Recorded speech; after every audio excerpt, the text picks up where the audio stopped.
Hello, viewers. Good evening. Welcome to Science TV Prime News. I am your host, WAIRIMU, and sign language interpreter voicing is Gideon Maina. Welcome, and let's inform you what is taking center stage in the world of news. On to our first news item. The 30th commemoration of the late Jaramogi Oginga took place today in Kisumu County. The late Jaramogi's memorial ceremony began with a church service at St. Stephen's ACK Church in Kisumu, and thereafter procession to the historic Ofafa Memorial Hall in Kisumu. The ODM leader Raila Odinga led his family and friends to the service held at church building by the late Jaramogi in Kisumu.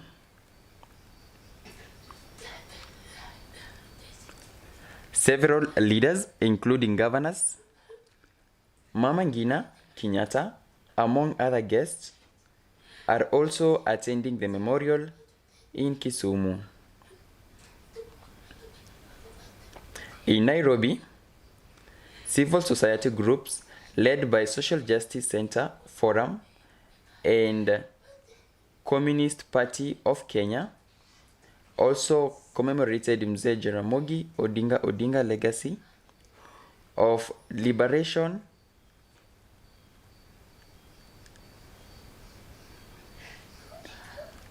and democracy in Kenya as the professionals. The event marked 3 decades since Jaramogi Odinga's death on January 20th, 1994.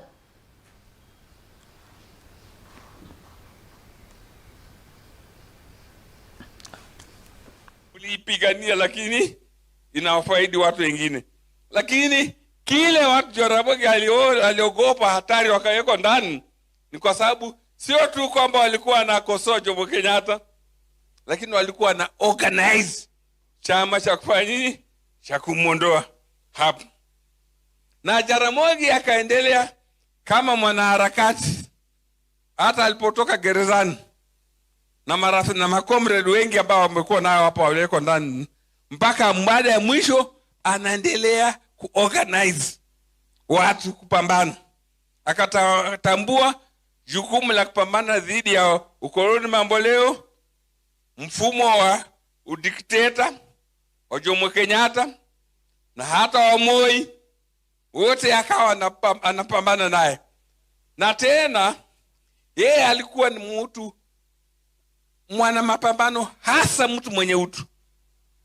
Nakumbuka Nungotho wa Karaoke, wakati sisi tumekamatwa, tumefungwa ndani tukiwa December movement na mwa Kenya, wakati nchi ilihofishwa na Moi, watu wote wananyamaza, wanasema nyinyi watu wa mwa Kenya mnaodai mfumo wa vyama vingi, ninyi hata hamna agenda, ni watu wa namna gani? Tunatukana, tunateswa Nyayo House, wengine wetu tunawawa, tunalazimisha kukimbia uhamishoni.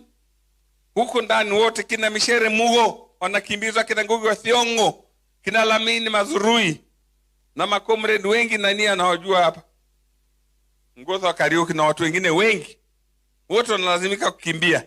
Watu wananyamaza, wanasema sisi tuna wazimu, ni washashi.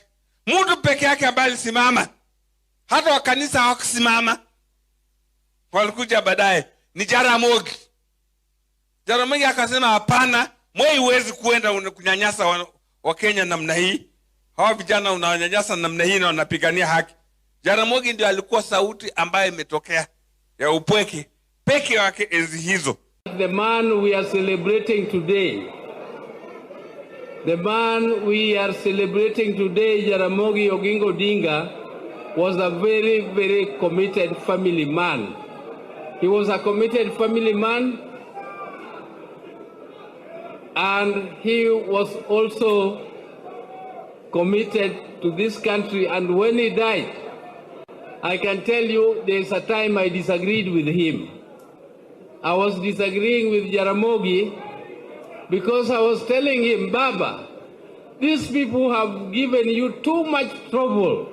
You have been in detention and you came out so emancipated and you had lost so much weight because of all the thoughts in prison. Why don't you just leave the politics alone and concentrate on your businesses so that you can revive your businesses? But Jaramogi told me that, my son, I have lived with you all these years, but it appears you don't know me. You don't know the real Jaramogi.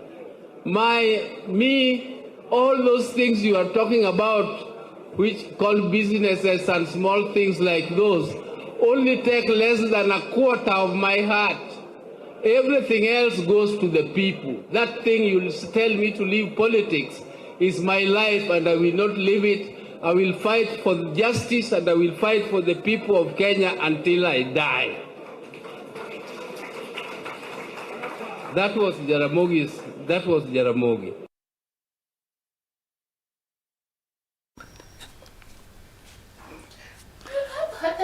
On to our next news item.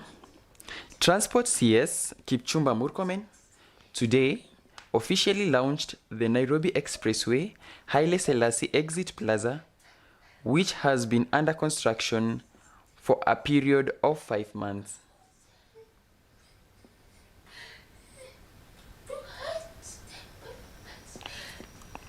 The new Expressway Exit Plaza is set to facilitate easy access in Nairobi, Central Business District, Upper Hill and Gong Road. The Haile Selassie Exit Plaza has 5 lanes which are meant to help ease traffic congestion between Capital Center and Haile Selassie roundabout.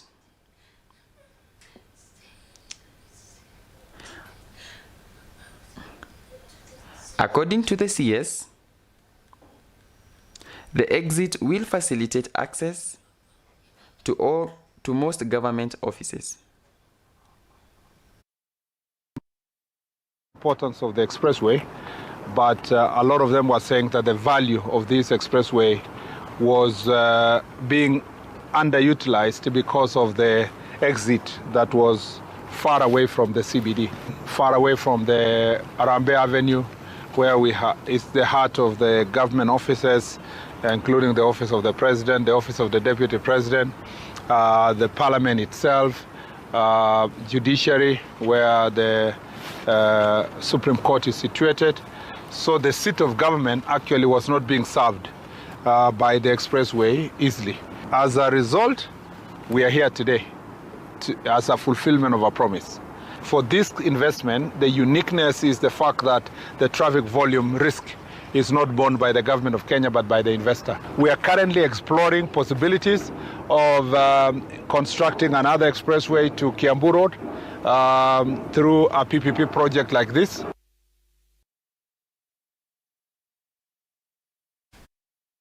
On to our next news item. Kiambu Governor Kimani Wamatangi has told off a section of county leaders who are allegedly planning to undermine his development agenda. Speaking in Kerwa, Sigona Ward in Kikuyu Sub-County on Friday, while distributing fertilized maize, seed and fertilizer to over 5,000 farmers. Governor Wamatangi emphasized the need for maturity and tolerance in local politics.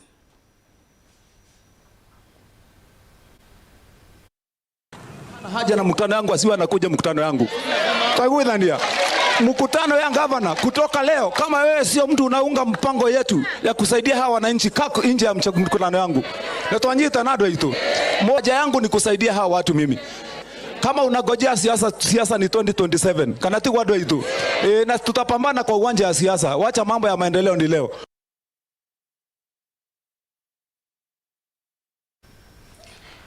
On to our next news item.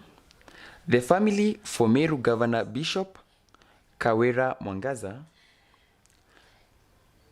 has distanced itself from the allegation that it was involved in the murder of the blogger Daniel Muthiani, alias Sniper. Speaking at the Meru County Governor's residence, the Meru Governor said her hands are clean and that it was very unfortunate that some people have politicized the murder of Sniper, terming the said politicians to be seeking political mileage.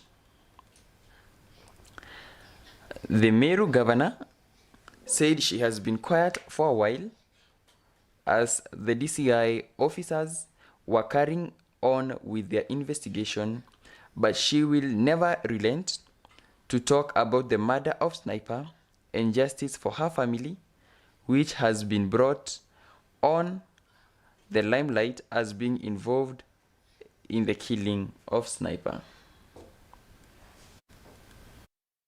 Aibu kwenu. Kwa wale ambao wanatumia vitengo vya serikali vibaya. Na kwa sababu mmefanya vile ambavyo ilikuwa mapenzi yenu ya kuhakikisha ya kwamba mmepata one of the governor's family ndio muweze kuandika, haitaishia hapo. Tutasukumana kotini vilivyo. Kabisa. Tutasukumana. Na mpaka mtoe ushahidi. Na kwa mimi kama governor, kwa wale ambao wamesema governor ni muuaji na kunitaja na majina mbili, niko na nyinyi kotini. Nataka damages. Kulipwa. Na si kulipwa hivi hivi, nitalipwa.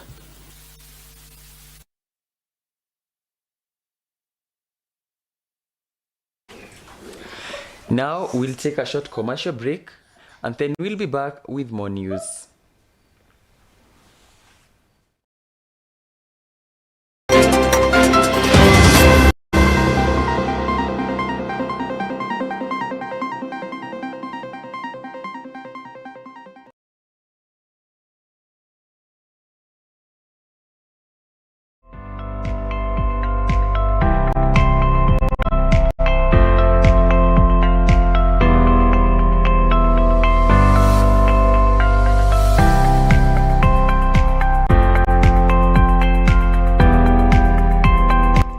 As a professional or a corporate entity, download the app from the Google Play Store or App Store and proceed to register as a corporate entity from the drop-down menu. Edit your profile and add your phone number onto the profile. You can then load money into your wallet using an M-Pesa push notification or via Visa debit card details. You are now ready for professional interpretation services. Download the app from the Google Play Store or App Store today.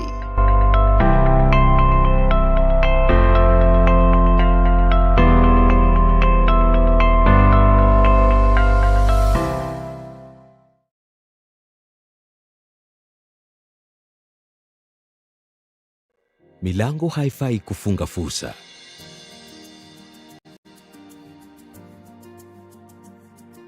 Inapaswa kuwa njia ya watu kuendelea. Wacha tutumie maoni yetu kama funguo za kufungua usawa kwa watu wote.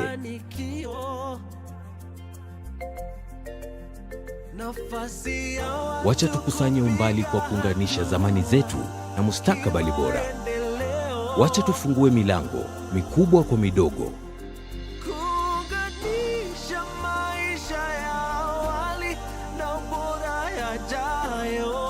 Wacha tufungue upeo mpya na mikataba bora zaidi. Na hii itafanya maendeleo kuwa ya kweli kwa kila mtu, kila mahali, kila wakati. Wacha tufungue milango kwa watu, kwa ubora.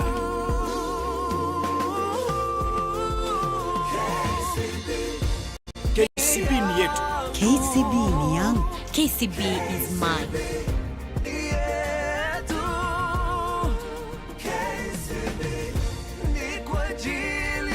KCB ni yetu.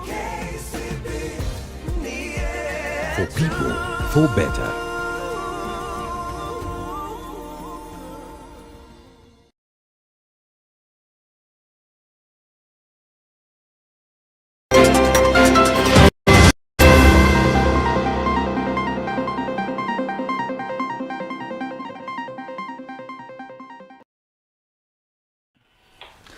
Welcome back. Let us continue informing you more in the world of news. United Democratic Alliance member in Ugunja constituency this morning left the party, joining its main political rival, the Orange Democratic Movement. Speaking at the ODM party office in Ugunja town, the defectors, led by the chairman of the Ugunja Boda Boda Riders, Maurice Amenya and Julius Onyango, said they were forced to leave the ruling party on realization that it was full of empty promises.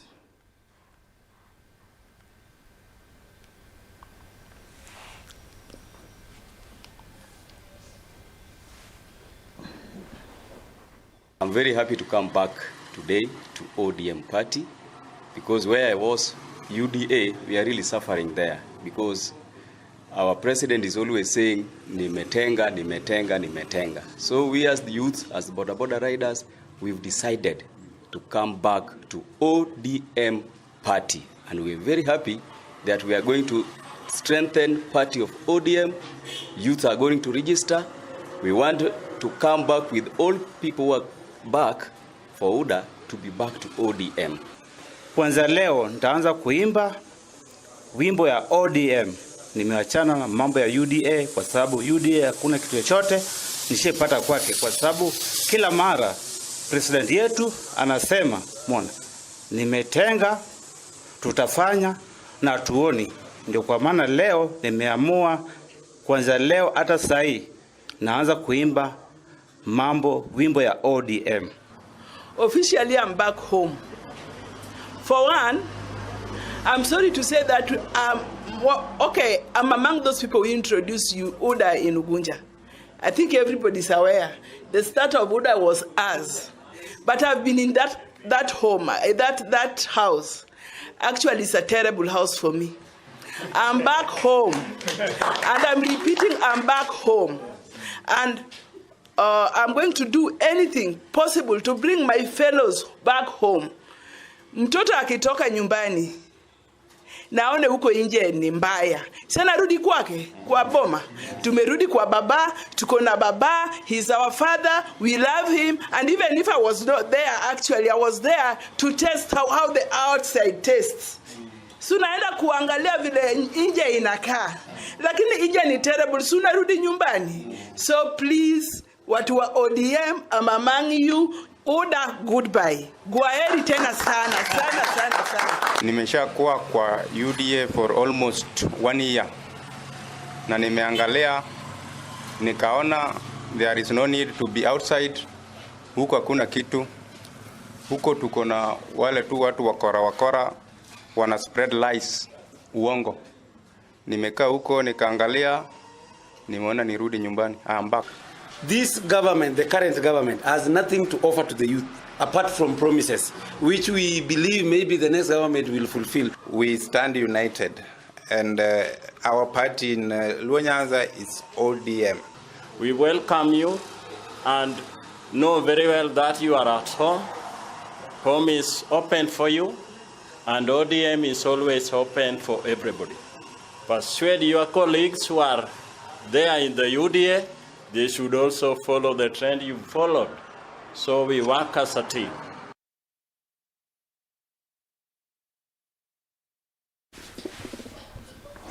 On to other news. Residents of 4 settlement scheme in Mwea, Embu County, want the government to form a 20-person committee that will sort out problems that have bedeviled families in the area. The residents said many families that have lived in the Wasoro, Karaba, Riakanau, and Makima adjudication areas, all their lives have been living in a state of fear after strangers started appearing with land ownership documents seeking to evict them. Mambo itengenezwe na njia ile ambaye ni ya sheria. Yes. Sheria la kwanza, public participation ifanywe. Correct. Sheria ya pili, kuwe na utaratibu. Correct. Ya tatu, ni nani anaishi kwa shamba. Correct. Ya nne, ni nani yako na ile karatasi ako na title deed. Yes. Hizo zote ine zikiletwa pamoja, hiyo tutaona ukweli. Kwa sababu gani? Ikiwa mtu amekaa kwa hiyo shamba miaka nenda rudi mpaka saa hii ameaga dunia, watoto wake pia wako hapo, njia ile mwafaka tunafaa kuangalia huyu ni mtu ama ni mti. Wewe unakuja kusema hapa ni kwako, unajua wewe ndiye mtu kweli? Hapana. Huyu ni mtu, wewe ni mtu, lakini hiyo ndio tutakalia chini. Alafu tukiwa wazee ni 20 for education section, na tafadhalini tufanye hivyo, wazee 20 wachaguliwe. Hiyo ndio hawa ndio tutakaa chini na wao. Alafu tukienda kwa gavana, tunaenda na ripoti yote ikiwa imekamilika, tunataka kufanywe hii na hii na hii. Ile makaratasi ilipeanwa 1978. Hata hiyo iwezi ikawa ni appointment letter. Kwa sababu yule adjudication officer alikuwa pale Kiretire. Wewe ukienda kwake na uonyeshe hiyo namba, pia utapewa karatasi nyingine. Kwa hivyo kuna watu wengi tuligundua shamba moja imepewa makaratasi watu 3. Na ikiwa kama yule anaishi kwa shamba saa hii ako na karatasi, mwingine naye amepewa title deed kwa sababu yeye mwenyewe ati ako na karatasi. Swali ni hili kwa wafanyikazi wetu wa serikali, mwenye hiyo shamba kamilifu ni nani? Serikali inakuuliza jameni, kama mkoshiwa ya kwamba hawa pia ni wakaaji na ni wananchi watukufu na wanapenda amani, mbona mnawapiganisha?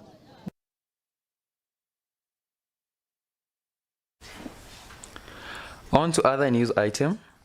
A national girls' school in Siaya has for the past 1 week been forced to make a hard decisions of admitting destitute students who report without any requirements in order to save them from sliding into oblivion.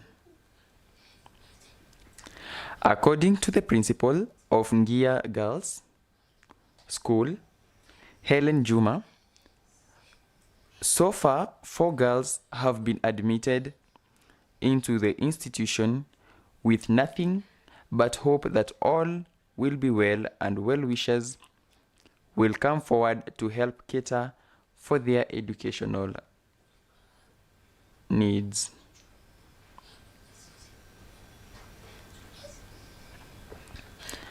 Among the latest to be admitted is Frazier Anyango Odhiambo, a former pupil at St. Teresa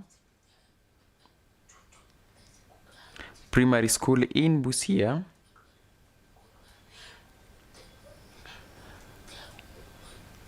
town, who joined the school with only a bag and 10 exercise books. Mimi naitwa Wendy Onyango, nimetoka Busia. Niko na huyu mtoto hapa. Alifanya class 8 last year. Alipata alama 300 78 marks ambapo alipita, lakini mimi kulingana na mimi sina uwezo wa kumsomesha. Mtoto mwenyewe aliitwa Ng'ia Girls National School, lakini tangu mtoto asikia ameitwa Ng'ia ameulizanga mami, hauna kazi, utaendaje shule? Imefika hii wiki yenye sasa watoto wana admission hiyo, watoto wanakuja shuleni, yeye hajaripoti. Sasa siku ya leo ilinibidi nikuje tu na yeye, sina vitu zenye nimenunua ya kutosha, na scholarship hizi pia nimetafuta, nimeshindwa kupata. Nimetafuta kila kona, Equity, KCB, Family Bank, hizo zote nimetafuta, nimekosa. Elimu scholarship, hiyo ndio sasa nilijua anaweza pata nafasi. Juu walinipigia simu, au wengine hawakunipigia simu. Au walinipigia simu, nikapeleka mtoto akafanya hiyo interview. Sasa wakasema vile nimefanya interview hapa, tutakuja tuwatembelee. Nilingoja, hatukutembelewa. Mimi nafanya tu kazi niende nifulie mtu ndio nipate vile watoto wangu hao wanaweza kula. Majina mimi naitwa Odhiambo Fraser Anyango. Nasoma Busia St. Teresa's Girls. Mimi ningetaka wanisaidie niweze kusoma nipate elimu bora. Ili niweze kusaidia mamangu. Mamangu amejaribu kila kitu lakini imekataa. Amejaribu kwa apply scholarship zote lakini tu kila kitu imekataa. Mimi ningependa tu mtu yeyote ambaye angeweza kunisomesha, tafadhali tu nisomeshe, tafadhali. Hiyo tu ndio chenye ningeweza kuwaomba. I'm Helen, Principal Premier Girls High School. We have just received a girl, Fraser Anyango Odhiambo. This girl scored 376. Was invited to join Ng'ia Girls High School. But as we speak now, she reported without anything. She came alongside the mother, and she's in school. We want to see what we can do to her, so that she can be assisted to join and to continue their education up to Form 4.